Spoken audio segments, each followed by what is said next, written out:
Okay, we're ready now for our panel on national security. You've heard a lot about that throughout the two-day summit.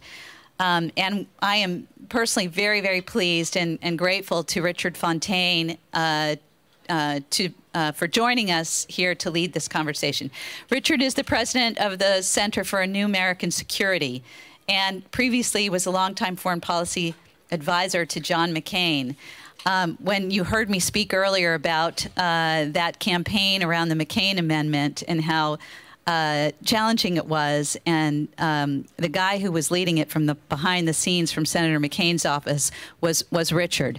So we're very grateful. We've been in the trenches together for a long time, and I'm very grateful to him for agreeing to lead this this discussion about these important topics. I'm going to turn it over to Richard, who will introduce our discussants, and we'll get it started. Thanks. Thanks, Richard.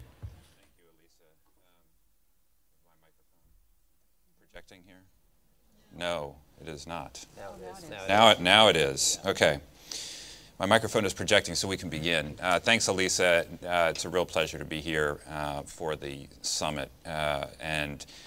We have a panel here of distinguished experts that are going to discuss the human rights implications of new technologies in confronting threats to national security. So let me just take a moment and introduce our panelists. We have Charles Dunlap, who is the Executive Director of the Center on Law, Ethics, and National Security at Duke University School of Law. Prior to his retirement from the military, Major General Dunlap served as the Deputy Judge Advocate General of the U.S. Air Force, and he's a prolific writer and speaker in the national security arena.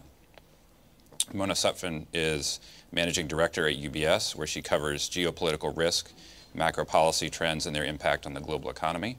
She previously served as Deputy White House Chief of Staff for Policy and has been Managing Director of Stonebridge International and served for a decade as a Foreign Service Officer. She's also co-author of the book, The Next American Century. And last but not least, Rich Verma, who of the four of us, I think, has the most jobs at the same time, according to his bio, is a partner at the law firm of Steptoe and Johnson, where he's a member of the International and Government Affairs Practice Groups. He's also counselor to the Albright Stonebridge Group and senior fellow at the Center for American Progress. So that's three, at least, that I count there, and I think he's got more in addition to that. He most recently served as the Assistant Secretary of State for Legislative Affairs, where he was principal advisor to Secretary Clinton and had a long and distinguished career on Capitol Hill as well.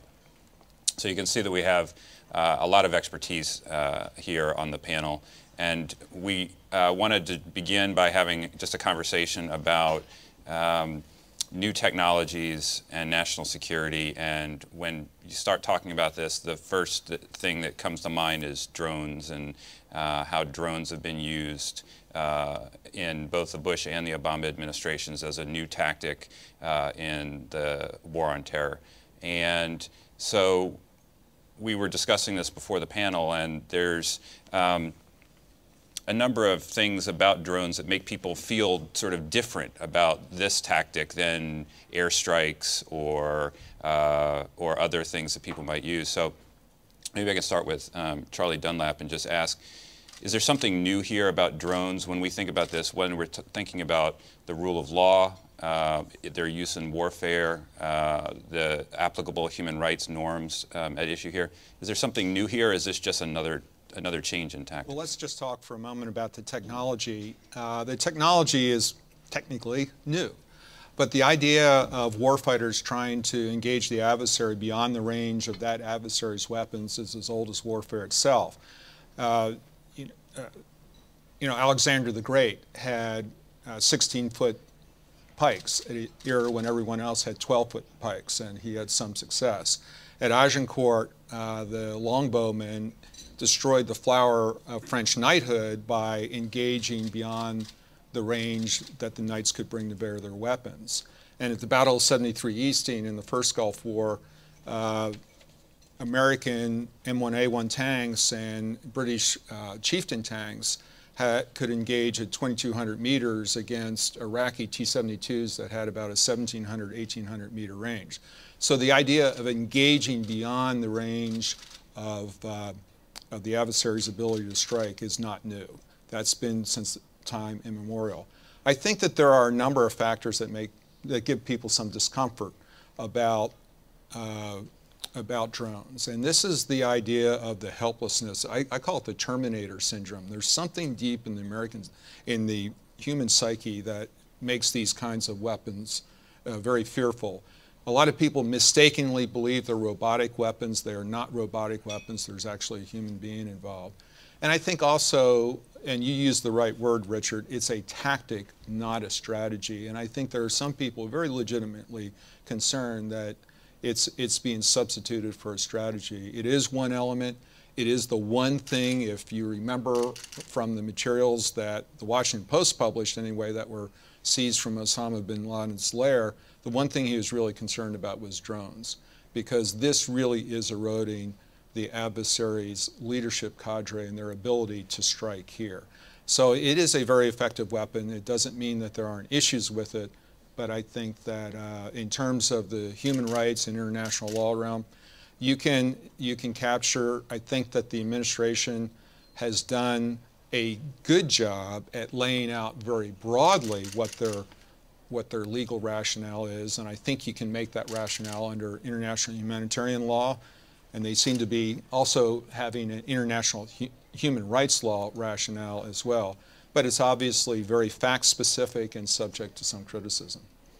Thanks. Mona, how do you see this? Go ahead. We were talking a little bit earlier about this, and I think one of the challenges that we have with the use of drones and with the new technology, I agree fundamentally that in a way that it is, in a sense, just an element and a new weapon system. It's a new tactic, but it is kind of the natural outgrowth of the fact that in a war against non-state actors, that you really don't have national assets that normally are the target of conventional war. So you go after a radar system or you go after a weapons depot.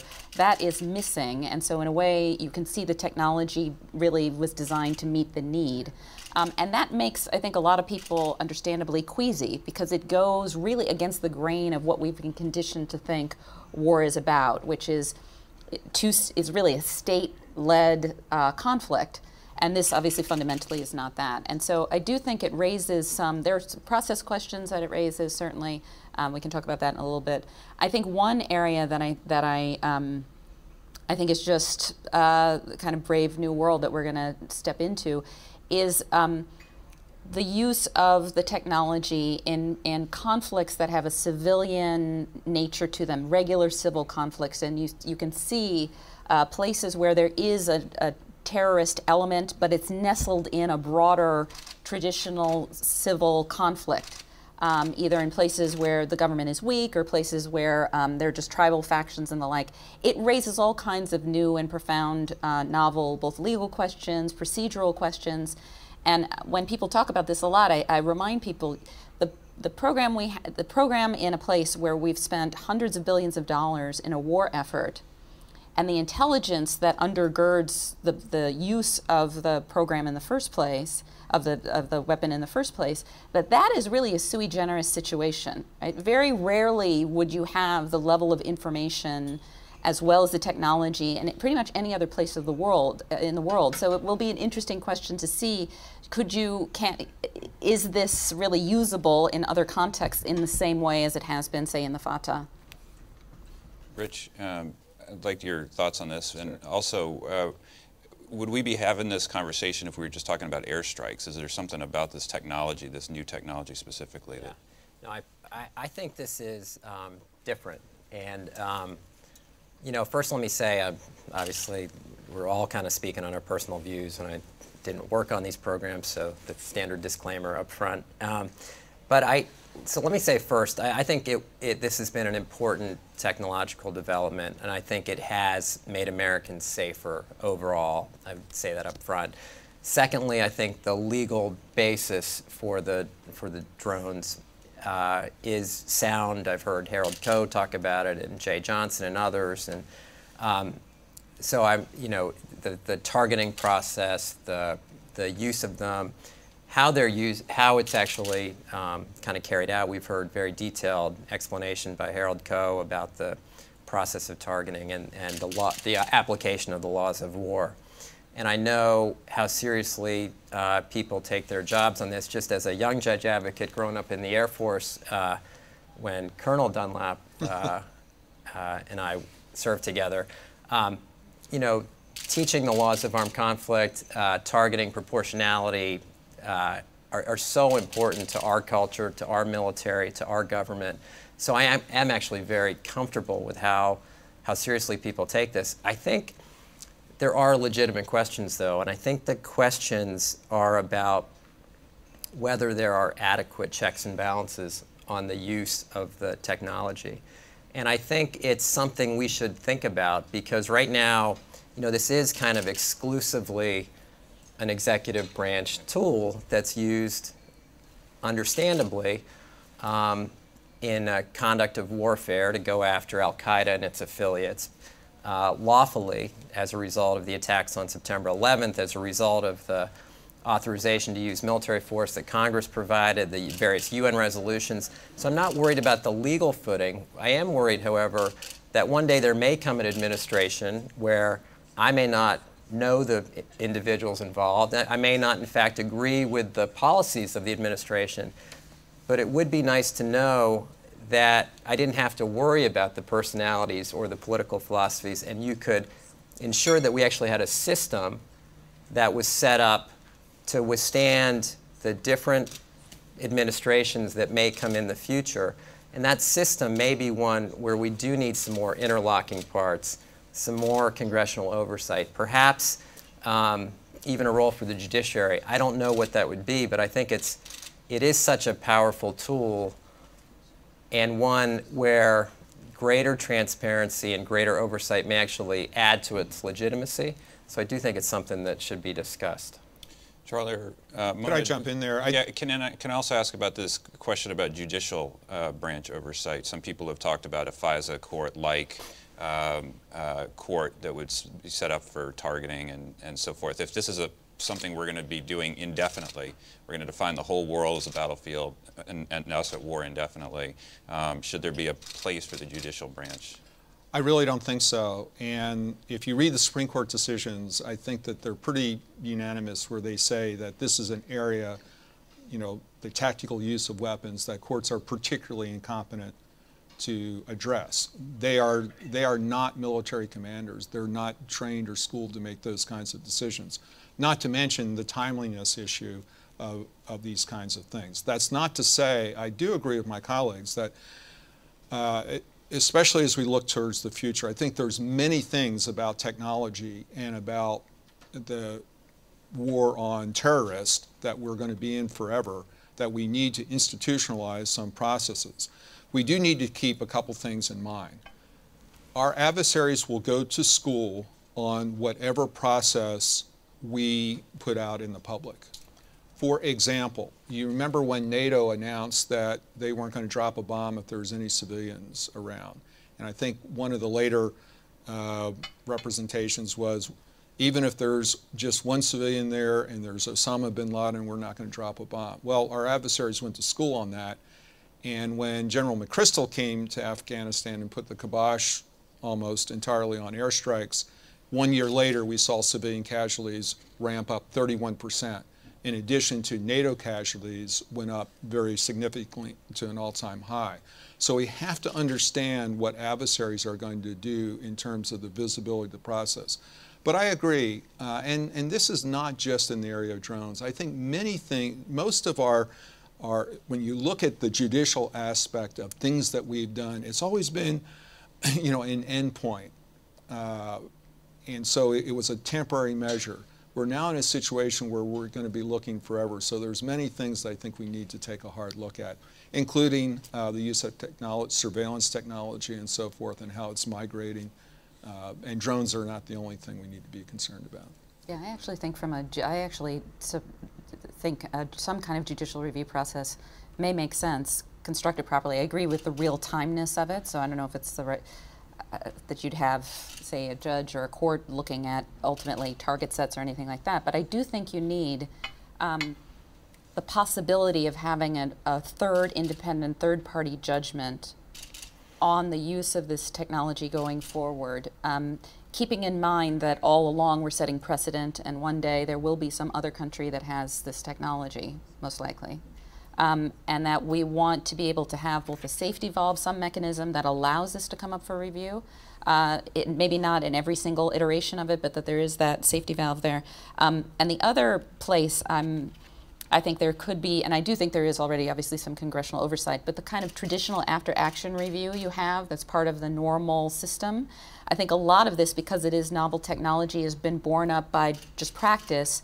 And I completely agree with Rich that everybody takes this very, very seriously. I don't think people understand enough how seriously people take these issues. They do, but you do want to regularize them and institutionalize them if we think it's going to be a regular part of the arsenal that's out there. So. But let's not forget that airstrikes are still there. Would we apply this to airstrikes? Would we apply it to shore bombardment by naval vessels? Would we apply it to cyber?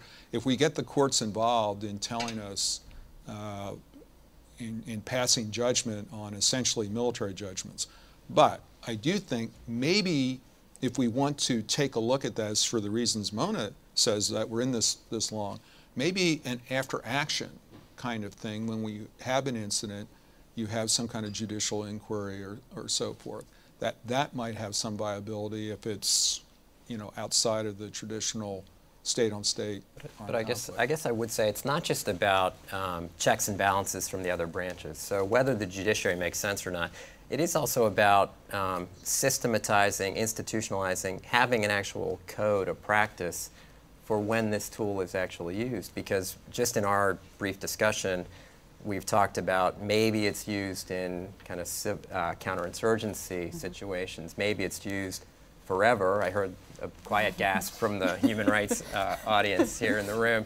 Only the dead have seen the end of war. That's right. I mean, so is this a tool that we only use when there's an imminent threat against the United States? Have we not used it in other circumstances where it may have been a counterinsurgency tool? What do we do when, hopefully one day, the AUMF that was passed in 2001 really no longer ceases to apply, but yet there is still an extremist threat that does threaten the United States, which certainly is likely to be a longer-term threat? We'll certainly have the technology. Where is the standards? Where is the code of behavior? Where is the legal regime that we're going to rely on? Well, I would think that we are relying on the same legal regime that we've used all along. We have rules of engagement that come from political masters, and of course everything has to comply with the law of armed conflict. I think that, but you raise a good point. When do we use a particular tool? And I think in doing that, we have to take into account you often hear, well, we should try to capture people. And I think most military people would prefer to capture somebody because of the potential intelligence. But on the other hand, capturing people doesn't mean there's going to be fewer casualties. If you have to fight your way in and fight your way out and fight your way tactically at the point where the individual is, a lot of people are going to be killed, and maybe more are going to be killed than would have been killed in a drone strike. Now, the question of imminence has legal dimensions to it. Because if you're talking about a legal regime under the law of armed conflict or international humanitarian law, you can attack based on the status. And that's one place I disagree with the wonderful memorandum that Human Rights First put out, which, by the way, I highly recommend. I don't agree with everything in it, but it's a great place to start the discussion. Finally, I have something I can give to my students and have a rational discussion about. So you can attack based on status. And we should not encourage the diminution of status-based attacks, because that will encourage our adversaries to become, to not wear uniforms, to integrate themselves with the civilian society and metastasize across the globe. We have to always think about the unintended consequences of well-meant things. On the other hand, if you're talking about self-defense, in other words, outside of then you do have the imminence requirement. And here's the challenge in the 21st century, and it's right related to our panel: technology.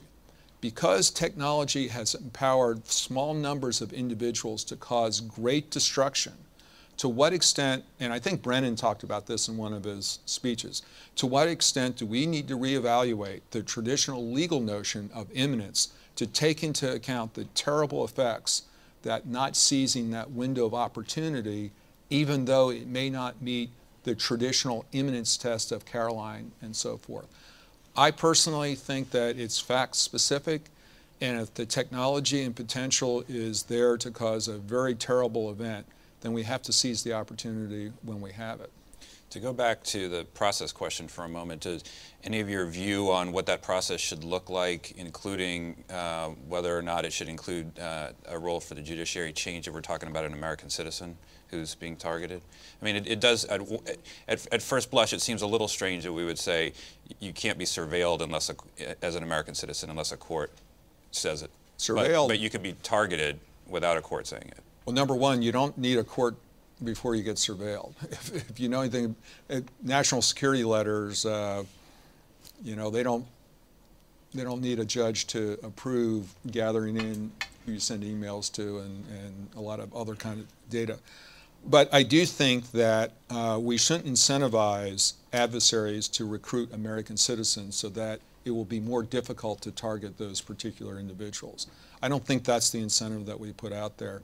If you look at the Eisenschlager case and the Quirin case, the Supreme Court's made it pretty clear that if you become an enemy, you're going to be targeted, you are subject to the consequences of being the enemy. So the fact that you're an American citizen doesn't mean that you can't be targeted in the way that a civilian is. Now, in terms of process, and I will shut up after this, I do think because this is so sensitive with our allies, I don't think the American people are all that concerned about the drone program. And I think the polls, and correct me if I'm wrong, it's up around 80% of Americans approve of the drone program because they know what the alternative is. The alternative is a 19-year-old trying to kill their 19-year-olds on the ground in some foreign place. But it is sensitive with our allies, and it's sensitive with an important segment of our society. Ergo, whatever process there is, there needs to be an input of the elected branch of government and the political process. So in other words, at least within the executive branch, there needs to be this kind of political input. It shouldn't just be a military decision. And oh, by the way, I think all drone programs ought to be under the aegis of the military, because I think there's an ethos and many other things that would make the American people much more comfortable if it was a military-only program. I do think that the American people, and it's, you know, easy to generalize because they're not here except on the 38,000 on the internet. I do think they would love to see some progress in the war on terrorism, in which there has been, but in order to not have a forever situation. And I think there are large policy questions, non-legal questions about the use of drones. And I think what we have to ask ourselves, does the use have unintended consequences to destabilize societies, to radicalize populations, to destabilize governments? Should we be putting more of an emphasis in building security capacity of our partners to decrease so that they are the ones actually going out, nabbing the bad guys, capturing, processing them through their processes? I mean, ideally, that's what we would do if we had the partners on the ground to actually do that and reach that capacity. So in a way, you know, as you said earlier, it's a tactic. Whether it's a tactic that's ultimately going to create a more stable environment, Northern Africa, Middle East, and throughout Asia, I think is a question we really have to look at closely in every situation. Although we may get the particular target at that time, have we somehow created a situation where we're going to have 10, 20, 30 more targets in that particular region? I don't know the answer to that, but I think it's worth having a more holistic approach, a more kind of whole of government approach to battling terrorist elements than this relying so exclusively on this one element. I actually think that's kind of the natural where the trend line is, actually, because if you look at where the pockets are that people are worried about in the Maghreb and Mali and the Nigerias of the world, I mean, we're not going to be sending, obviously, boots on the ground, and our intelligence capability is limited in those places. And you're already starting to hear about how to have more of integrated support so that the local, so the regional militaries can get in on the ground and help manage and deal with the threat as it evolves. And I come back to the fact that a lot of what's been built up in this up until this point is uniquely related to in a place where we've had hundreds of thousands of people, 100,000 troops on the ground, boots on the ground. And in a way, the program is built up in parallel to that, given the national security interest and the direct relationship between 9/11 and what was going on in Afghanistan, Pakistan. Once you know, that phase is past and we're looking toward the future, I think the nature of these conflicts are just really different. I think they pose really hard questions, really difficult questions about our ability to build up capacity with our partners in various regions. Would we feel comfortable relying on intelligence from third parties that are not close allies or not our own about who the bad guys are in a context where the governments themselves are weak and maybe not all that good themselves? That I think is where we're getting into some much harder questions in a way than what we've had up until this point. So I think we're just going to be confronted with all of this, and I can't say that I have any great answers. I just think it's a really fundamentally different problem that we're going to face 10 years from now. Well, let me pose another hard question, or at least try to, and that gets back to what you... as long as I don't have to answer it, it's fine. Yeah, your colleagues can take a shot. Okay, when you mentioned this issue of setting precedents earlier, there's been a lot that has been written and discussed about the precedents that America's setting, particularly if we're going to be carrying out targeted killings by drones indefinitely.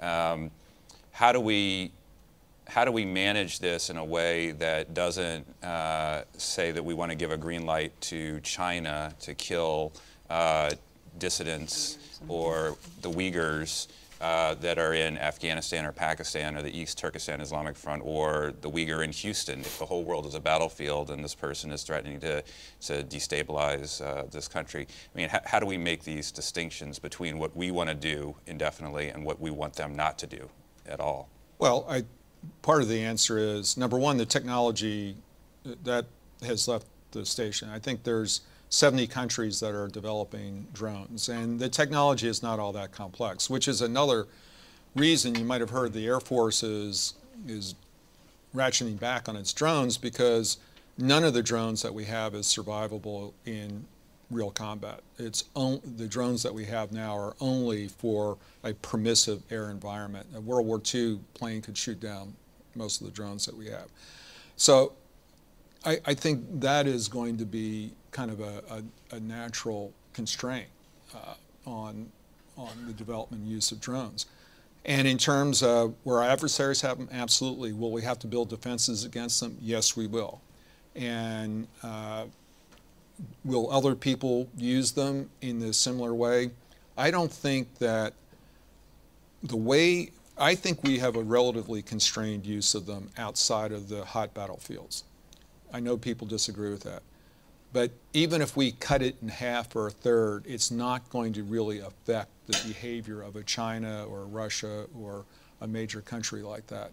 I really think that people are going to use this technology however they deem necessary for their national interest. And we can raise the cost of it if they use it in a way that we don't approve of, and there will be defensive systems that emerge. I do think it does put a special obligation on us, however, I mean, we are the trendsetter in this area. People are going to say, this is the way you did it. It does put a special burden on the United States. It also does call into question, though, whether we do need some international legal architecture for this technology, which I'm sure will not be welcomed. And I see General, yeah. I saw it back. I didn't even say the word treaty. Knowing how difficult that is. But I do think not to have a discussion and just kind of pretend, as you say, 70 other countries are already walking down this path, to not at least have a discussion about such a powerful technology, and to assume that people are going to adopt the right code of conduct, I think, is assuming a lot. I don't think it's a powerful technology in the way that nuclear weapons or many other weapons are. And I think that we've seen many unintended consequences to try to ban a specific weapon system. I'm all in favor of treaties like the Geneva Conventions and even most of Protocol 1 that tries to limit the effects of weapons. And the Convention on Conventional Weapons is a very good example of a way of looking at classes of things in a productive way. But a treaty focused on, begin with, you would never get a good definition. And number two, it could have a lot of unintended consequences, because I always tell my students, when you ban a weapon, you tell the scientists to come up with an alternative. And you know, they banned cluster, well, the Ottawa Convention. So what do we have now? Thermobaric weapons.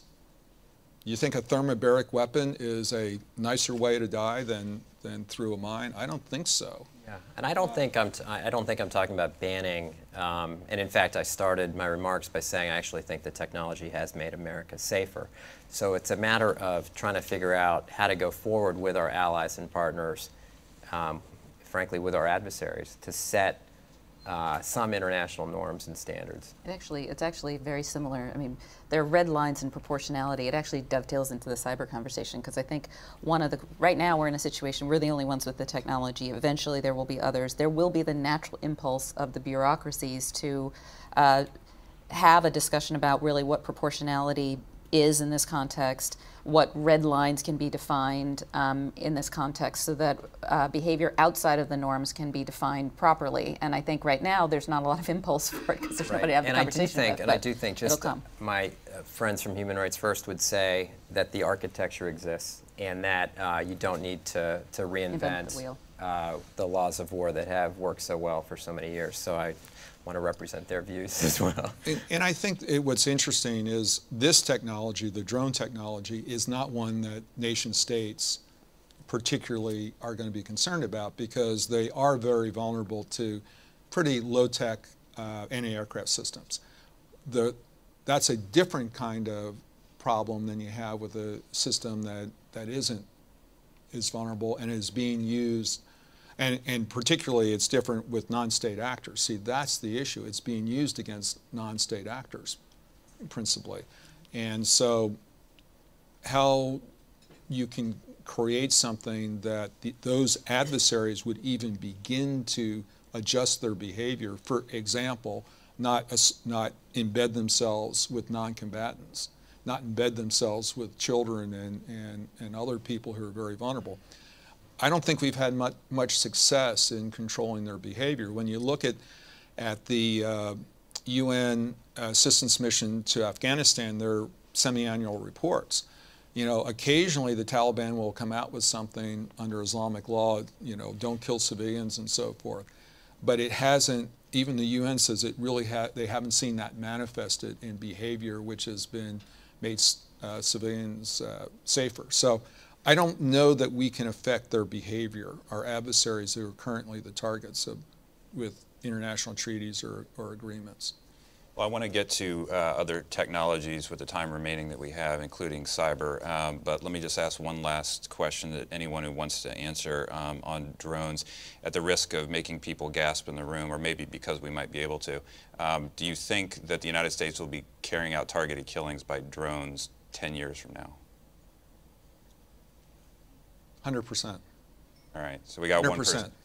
100%. Because it's a way, because the technology is getting more and more precise. I can see the marriage, for example, of drone technology, facial recognition, miniaturization, where a drone will actually, and long loiter capability, where a drone will actually, very small, go and just look through a country for one particular individual. For the Milosevic's, or who's the guy in the Congo, General Kony, who will just look, and they'll be solar powered and just be there for months until they find that one individual and take them out. And it'll be very, very small weapon and almost no collateral damage. So I would say it's 100% certain that this technology will be used 10 years from now. All right, well, on that sunny note, let's change. It is a sunny note if you don't like what Kona is doing. Right. But it's still not the sunniest note that we Yeah, right.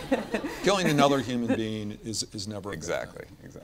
Let's move over to a short discussion on cyber technologies. And one of the things that struck me recently was Syria's shutoff of the internet there, which lasted a couple of days, and there was a lot of discussion after that about how the internet can be used both as a tool of repression, of course, and as a tool of liberation.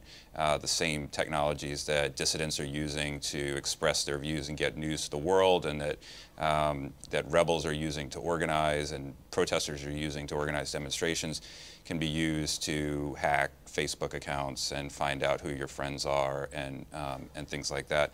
The United States has an internet freedom agenda. The State Department has been at the forefront of some of these efforts. And so, Rich, maybe I can turn to you for how do you see that internet freedom agenda fitting into a place like Syria, where it's clear that the regime is going to use all measures at its disposal to try to turn the internet into a tool of repression rather than one of liberation? Right.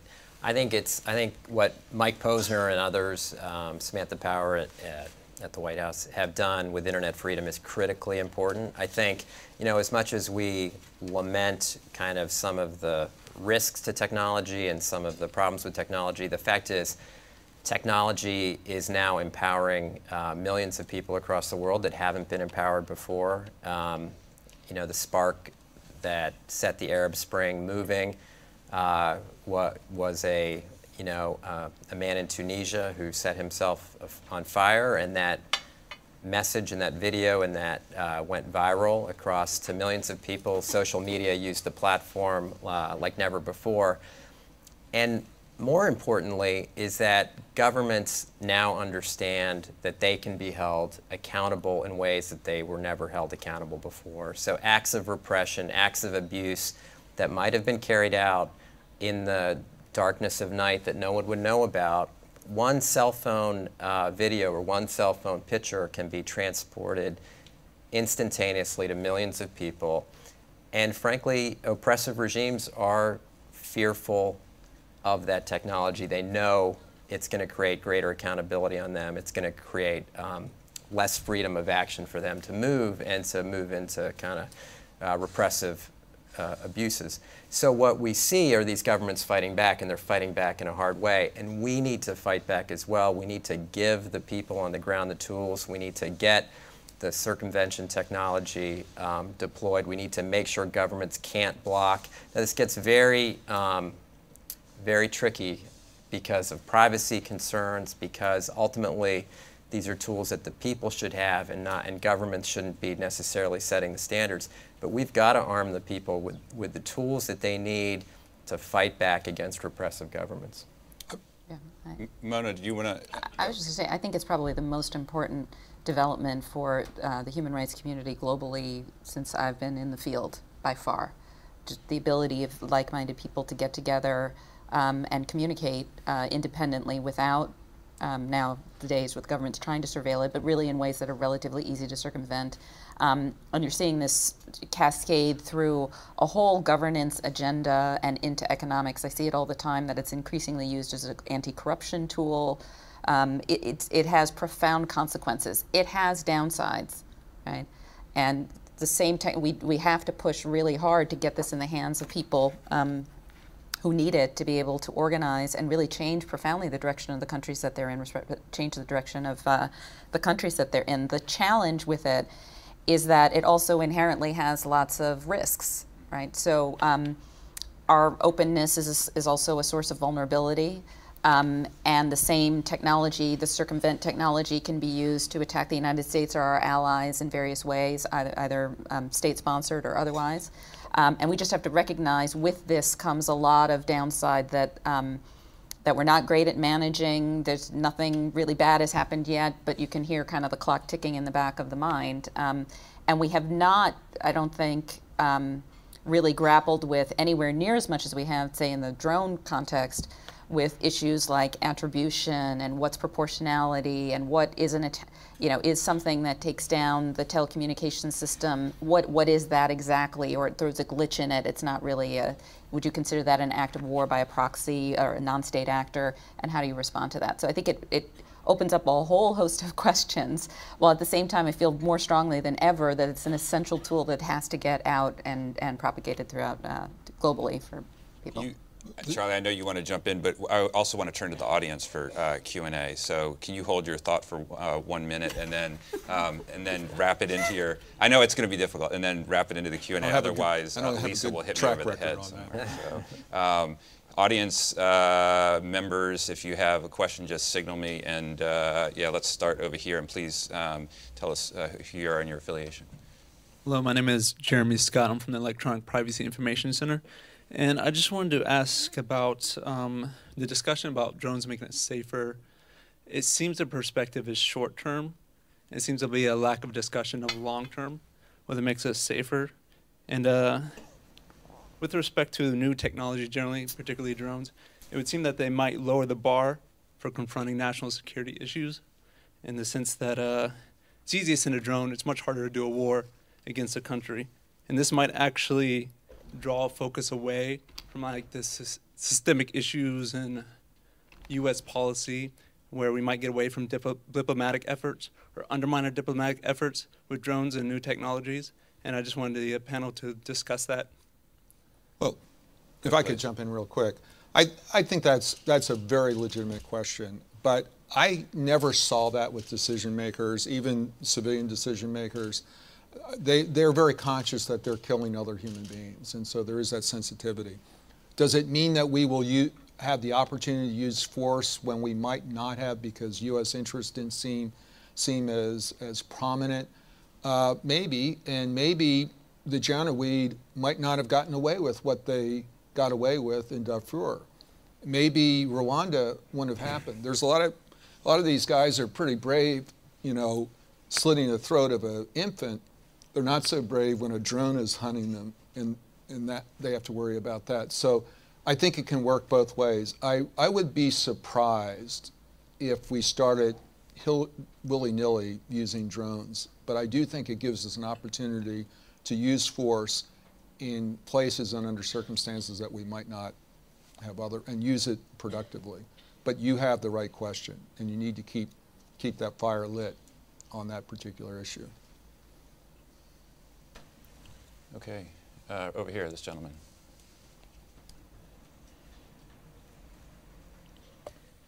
Charlie, I'll start again.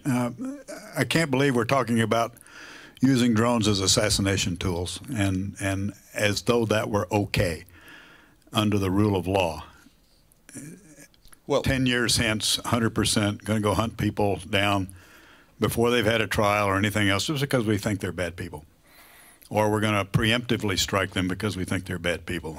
How does that fit in with the rule of law in this country? I just don't believe it does. Well, number one. Sorry, you outranked me by a lot. but You're so much smarter than me and better looking, I might add.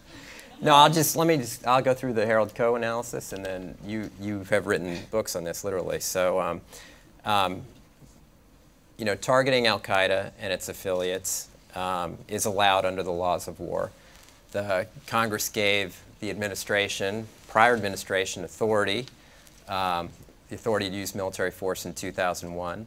The United Nations has authorized all necessary means to go after Al-Qaeda and its affiliates. The laws of war don't turn on the type of weapon, the advanced nature of the technology. I think that's been kind of clear. And in fact, the advanced nature of the technology may help us discriminate even more to prevent civilian casualties. In this conflict with Al-Qaeda, lethal force is authorized, and in fact, the American people would expect it to defend the United States from attack. And so it's not just my opinion. I think people from the left and the right, at least legal scholars, have judged that these are neither extrajudicial killings nor are they assassinations. But yeah, legally speaking, they're not assassinations. And I invite everybody's attention to Hayes Parks's memorandum. It's on the web, where he goes into a lot of detail of the legal analysis. But I'm also troubled, and I realize people think this, but I've never knew anybody in the military who killed somebody because they thought they might be a bad guy. People are very conscious of killing other human beings. This isn't a TV show like people think. You know, these decisions are made very with an extraordinary amount of seriousness. And it is something that, I don't care who it is, it haunts people. I don't care who they killed or how firm the evidence was, it haunts people. So these decisions are not made lightly.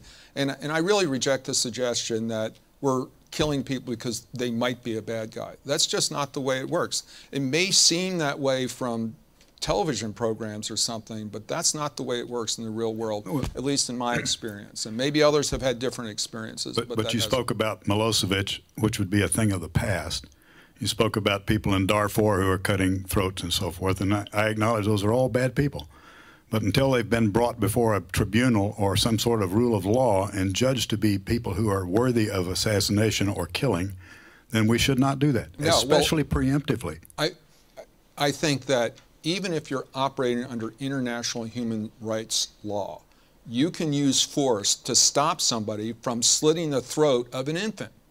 And if you have to kill them to do that, in my judgment, that's the right thing to do. I realize that there are pacifists out there, and I respect that. Self-defense, I understand that, yeah. But there are times when you have to use force. Obviously, and I think, Richard, you made a great point earlier.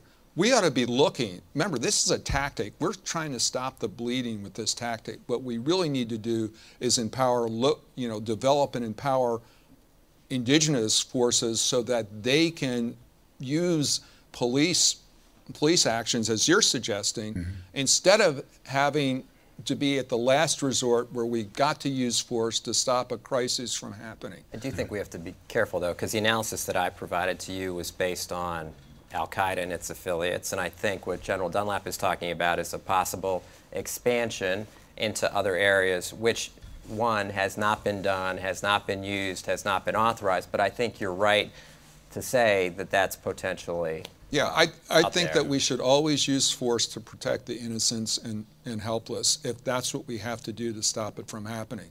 But I am in violent agreement with you that where we don't have to use that, where there is an alternative, and particularly a judicial alternative, if we're not talking about the organized armed group where we're attacking based on status and those unusual circumstances, but in the many circumstances we may see in the future, I'm in violent agreement with you when we can.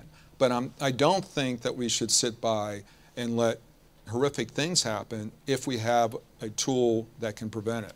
A couple of last things, and then I'll get off my hobby horse. Okay, but briefly, because we need to move on to it. Okay, I'll get off my hobby horse right now. Okay. All right, this lady right here. First of all, I appreciate this discussion. It seems the discussion in this country seems to have evolved tremendously since we first began this use of drones. And if I'm among 20 people, I think 19 out of 20 think that in this particular situation, the use of drones is making us safer. And I think what Richard said, though, about needing an international architecture for this, because you're saying no one in our military would intentionally kill someone. What about some of these non-state actors once they get access to drones, once they discover how they can get them? China now has drones. Are we to project our own intentions onto China? And you happen to be a good person. Can you project your own intentions onto other people that have these dangerous weapons? I think you're making an excellent point. I don't think that we can deter through an international agreement the activities of non-state actors of the ilk that you're referencing. In terms of state actors, I don't think that there is enough distinction between this weapon system and an F-35 or a Chinese missile to try to have a particular regime for this particular, especially since it's very unlikely that they will be used in state-to-state conflict. I think that there will be other ways of gathering intelligence and very precision attack that will be used in state-to-state conflict. So that's why I think I think the conversation is helpful. That's why I think Human Rights First Their little memo is very helpful because it's raising really a lot of questions that we need to answer. But in terms of an actual international agreement, I don't see that. And what I'm seeing is not so much on drones. The next big thing is fully autonomous weapon systems. That's the conversation I'm seeing in academia. Fully robotic weapon systems, the ones that make their own decision to attack something. We already have some of those systems. You know, we have I think a CBU-37, which looks for a heat signature and a profile of a certain kind of weapon system, and when you have that dual phenomenology, it'll attack. Although even there, the Defense Department said they're going to keep human operators and a human component in the use of those technologies, which I thought was a good development. Yeah, the way they define fully autonomous systems, it really doesn't go, you know, the Patriot missile system has a fully autonomous mode. So I do think that's the next conversation, and maybe there might be some place for some international discussion that's worthwhile. But I think in terms of what we need to do is we need to develop defensive systems against, and there are ways of defending against them, but I don't think we're going to influence Al-Qaeda and the weapons they choose. And that's one reason why I'm, on the whole cyber issue, I'm not quite the Cassandra that, because if it was easy to do, Al-Qaeda would turn the lights out in Washington right now. Because the CIA is terrified of that right now. Yeah, well, and if I could just make one comment, I'm not as sanguine, though, about the use of technology as a human rights promotion, because I think that the tide has turned. I think that nation states, anything that exists digitally is compromised, and the nation states have the ability. It may be that Google could defeat Tunisia, but Russia, China, Iran, they're a little bit tougher, and there's so much information out there that can be now pooled and mined for information by nation states that I am really concerned about the ability of technology to be a positive influence on human rights promotion. I think it has the capability in democracies, but there are, I think, capabilities emerging that might be hostile to the promotion of democracy. Well, that's another not sunny note for us to end our conversation. Well, but we could go on these issues for quite a while. But would everyone in the audience please join me in thanking our panelists for being here.